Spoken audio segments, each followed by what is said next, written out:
ഞങ്ങൾ വാടകയ്ക്ക് കൊടുക്കുന്ന ഒരു ക്വാർട്ടേഴ്സുണ്ട്. മിതമായ വാടകയ്ക്ക് അതിൽ താമസക്കാരുമുണ്ട്.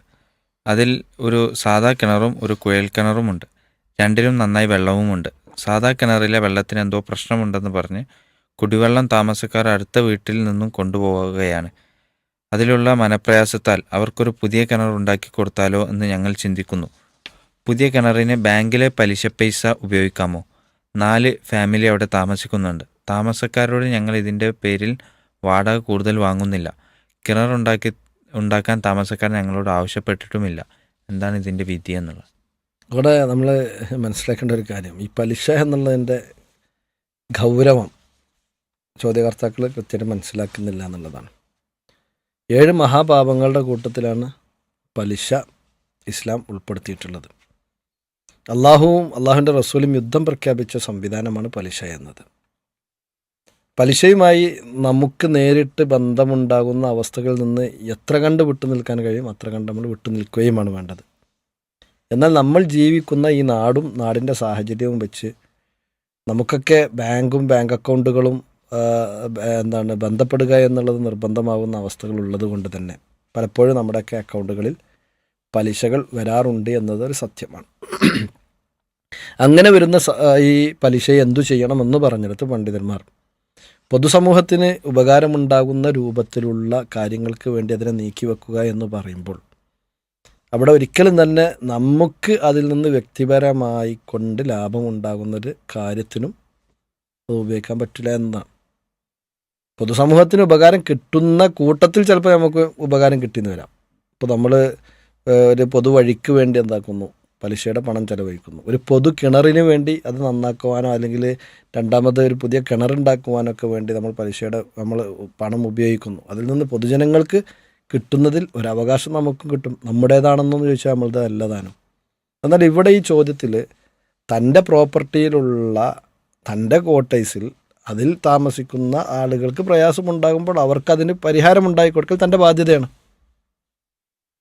അതിനുവേണ്ടി തൻ്റെ പലിശയിൽ നിന്നും എടുത്തുകൊണ്ട് അവിടെ ഒരു കിണർ സ്ഥാപിക്കുമ്പോൾ യഥാർത്ഥത്തിൽ ആ കിണറിൻ്റെ ഉടമ ആരെന്നെയാണ്? ആ വ്യക്തി തന്നെയാണ്. അവിടെ അതാണ് മനസ്സിലാക്കേണ്ടത്. ആ കിണറിൻ്റെ ഉടമാവകാശം എന്ന് പറയുന്നത് ആ വ്യക്തിക്കാണ്.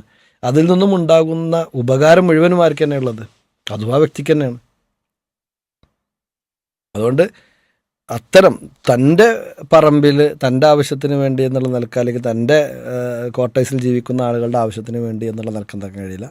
ആ പലിശപ്പണം ഉപയോഗിച്ചുകൊണ്ട് കിണറുത്താൻ പറ്റില്ല. അതേസമയത്ത് ഒരു പൊതുസ്ഥലത്ത് കുത്തിയാൽ അതിൽ നാട്ടുകാർക്ക് ആർക്കും വന്ന് വെള്ളം യഥേഷ്ടം ഉപയോഗിക്കാം എന്ന രൂപത്തിലാണ് എങ്കിൽ അത് അനുവദനീയമാണ്. അവിടെ അത് പബ്ലിക് പ്ലേസിലാണ് ഉണ്ടാകേണ്ടത്. അതല്ലാന്നുണ്ടെങ്കിൽ അവനവൻ്റെ സ്ഥലത്ത് ഉണ്ടാക്കിയിട്ട് ആ സ്ഥലം എന്താക്കുക, അത് പബ്ലിക്കിന് വേണ്ടി അത് വഖഫ് ചെയ്യുകയോ അത് ആ സംവിധാനങ്ങൾ എന്തെങ്കിലുമൊക്കെയാണ് ഉദ്ദേശിക്കുന്നത് എങ്കിൽ അതും കൂലി കിട്ടണമെന്നുള്ളതല്ല ഇവിടുത്തെ വിഷയം. താൻ കുറ്റത്തിൽ നിന്ന് രക്ഷപ്പെടണം എന്നാണ് പലിശയുടെ പണം നമ്മൾ ചെലവഴിക്കുന്ന സമയത്ത് നമുക്കുണ്ടാകേണ്ട ഉദ്ദേശം. അതേസമയത്ത് ഈ കിണർ നമ്മൾ നമ്മുടെ ഹലാലായ ധനത്തിൽ നിന്നാണ് ഉണ്ടാക്കുന്നത് എങ്കിൽ അതിൽ നിന്ന് എത്ര കാലം ആര് വെള്ളം കുടിക്കുന്ന അതിൻ്റെയൊക്കെ കൂലി നമുക്ക് കിട്ടാനുള്ളതാണ്. ആര് വെള്ളം കുടിച്ചാലും അതിൻ്റെ കൂലി നമുക്ക് കിട്ടും. ആര് വെള്ളം കൊണ്ട് ഉപയോഗിച്ചാലും ആ ഉപയോഗിക്കുന്നതിൻ്റെ കൂലി നമുക്ക് കിട്ടും.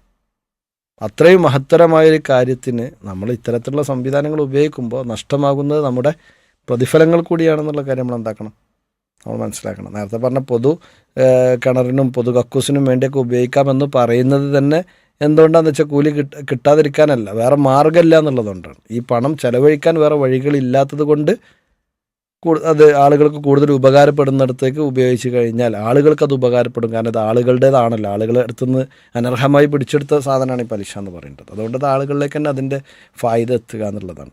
അവിടെയും ഇത്തരം പൊതു സംവിധാനങ്ങൾക്ക് വേണ്ടി നമ്മൾ നമ്മുടെ നല്ല സ്വത്തിൽ നിന്ന് കൊടുക്കുമ്പോൾ അത് ഉപയോഗിക്കുന്ന കാലഘട്ടം അത്രയും ജാരിയായ സ്വതക്ക എന്നുള്ള നിലക്ക് നമുക്ക് അതിൻ്റെ പ്രതിഫലം കിട്ടിക്കൊണ്ടിരിക്കും എന്നതാണ് മനസ്സിലാക്കേണ്ടത്. അതുകൊണ്ട് തന്നെ തൻ്റെ പ്രൈവറ്റ് പ്രോപ്പർട്ടിയിൽ തൻ്റെ ഉത്തരവാദിത്തത്തിൽ തൻ്റെ അധീനതയിലുള്ള ഒരു വസ്തു നിർമ്മിക്കാൻ വേണ്ടി എന്തായിരുന്നാലും ഈ പറഞ്ഞ പലിശയുടെ പണം ഉപയോഗിക്കാൻ പറ്റുകയില്ല എന്നത് തന്നെയാണ് അതുമായി ബന്ധപ്പെട്ട് പ്രമാണങ്ങളിൽ നിന്ന് മനസ്സിലാക്കാൻ സാധിക്കുന്നത്. അല്ലാഹു അഅലം.